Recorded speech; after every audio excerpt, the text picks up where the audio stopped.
Bonjour à toutes et à tous. C'est un véritable honneur d'être ici. Je suis un peu chef d'entreprise, mais beaucoup moins brillante que tous ceux que vous avez pu entendre auparavant. J'ai la chance de pouvoir diriger le Théâtre Antoine grâce à un monsieur exceptionnel qui s'appelle Jean-Marc Dumontet et qui m'a donné sa chance, ma chance, il y a 10 ans, pour s'occuper de ce théâtre merveilleux qui se trouve le Théâtre Antoine à Paris, boulevard de Strasbourg.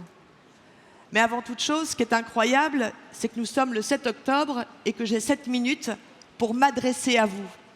C'est génial de pouvoir s'adresser aux gens après cette épidémie où nous avons été coupés du monde de la culture, et vous aussi, au niveau de la famille. Donc je vais vous parler de deux choses, de ma vie, de mon parcours et de ce qui m'est arrivé au moment de la pandémie.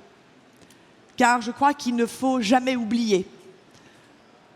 L'oubli, un monde sans mémoire, est un monde en péril. J'aimerais vraiment que cette phrase puisse résonner en vous, elle résonne en moi quotidiennement. Alors évidemment, la vie recommence, mais je ne pense pas qu'elle recommence comme avant, elle va recommencer différemment. Alors je vais développer plusieurs choses avec vous. Le thème aujourd'hui, c'est conquérir, c'est grandir. Mais conquérir qui, quoi, pour qui, pourquoi? Grandir comment? Je pense qu'on peut grandir qu'avec les autres. On ne peut pas grandir tout seul. Ça n'existe pas. Même quand on est un enfant, on ne peut pas grandir tout seul. Il faut être accompagné, choyé, aimé. Et l'enseignement, l'éducation a un rôle primordial dans cette façon la mieux possible de grandir. Personnellement, il n'y a qu'une seule et unique conquête pour moi, c'est la vie. Vivre bien, vivre mieux, vivre ensemble. Je l'ai éprouvé pendant cette pandémie. Le théâtre a été fermé pendant près d'1 an et demi. Je me suis occupée de toutes ces ouvreuses qui sont pour la plupart rémunérées à la pièce, au pourboire. Je me suis occupée de tous ces techniciens qui se sont retrouvés chez eux, souvent dans des petits appartements, et se sont retrouvés complètement esseulés, dans une solitude totale. Plusieurs personnes, même moi, parfois, je les ai oubliés de les appeler pendant 1 semaine. Je m'en suis voulu, ils me rappelaient. Ils me disaient, mais Stéphanie, vous m'avez oublié. Non, non, je ne vous ai pas oublié, je suis avec vous, mais c'est vrai que c'était compliqué de créer ce lien. Je pense que dans la vie d'aujourd'hui, cette pandémie nous a appris et nous a aussi réveillé en nous le fait de garder, prendre soin des gens, prendre soin. C'est tellement exceptionnel de prendre soin. D'abord de soi, pour pouvoir donner à l'autre, prendre soin de l'autre. On l'oublie complètement et encore aujourd'hui.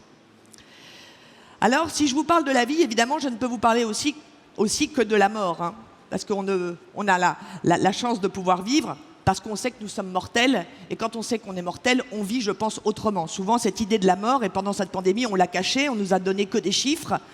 Alors, 200, 300, 400, nous montrant une courbe, mais c'était des hommes et des femmes derrière ces chiffres. Les chiffres, c'est bien, mais les mots, c'est mieux, je pense. Alors, je vais vous donner mon proverbe africain que j'adore, que je me répète très souvent dans la journée, qui est le suivant. Si tu avances, tu meurs. Si tu recules, tu meurs. Alors pourquoi tu n'avances pas? Oui, alors évidemment, il faut avancer, mais pas n'importe comment.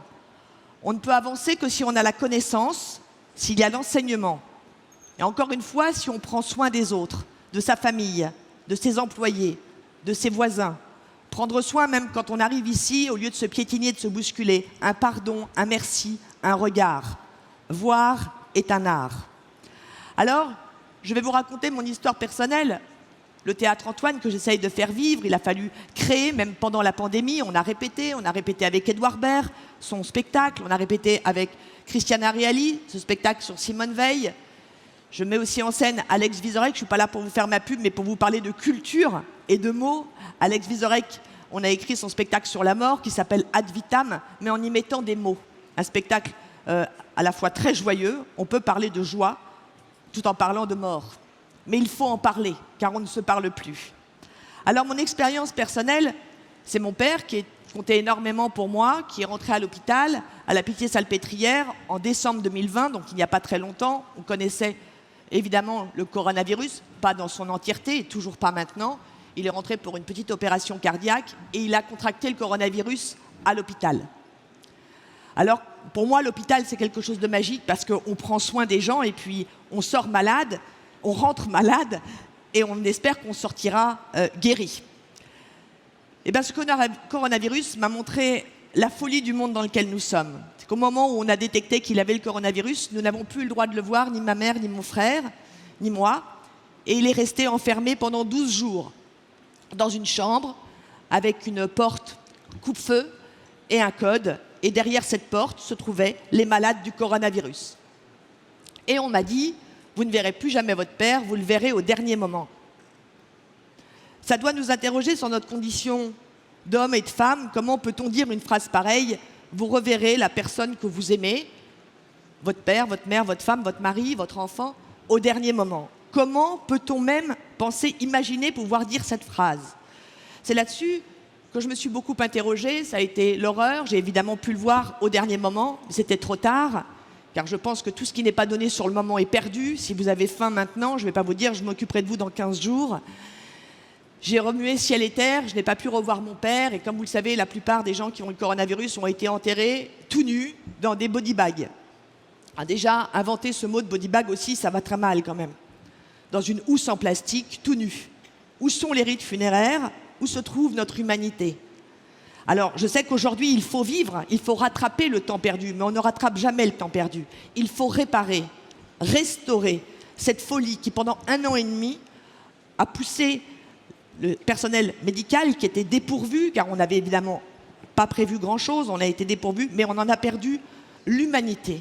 Ce qui me paraît essentiel aujourd'hui, c'est de s'occuper de l'autre. Moi, ça ne me faisait pas peur d'aller voir mon père avec une blouse, une charlotte et des gants. Eh bien non, je n'ai pas eu le droit de le voir. Donc, à la vue de tout ça, j'ai créé une association qui s'appelle Tenir ta main. J'aime l'idée de tenir ta main. On tient la main d'un enfant, on tient la main des gens que nous aimons. Alors, je ne peux pas vous tenir la main complètement, mais en tout cas, le cœur est là. Cette association s'appelle Tenir ta main. Je vous invite à aller la visiter. Prenez soin de vous. Merci de m'avoir écouté. Vive la culture et vive la vie. Merci.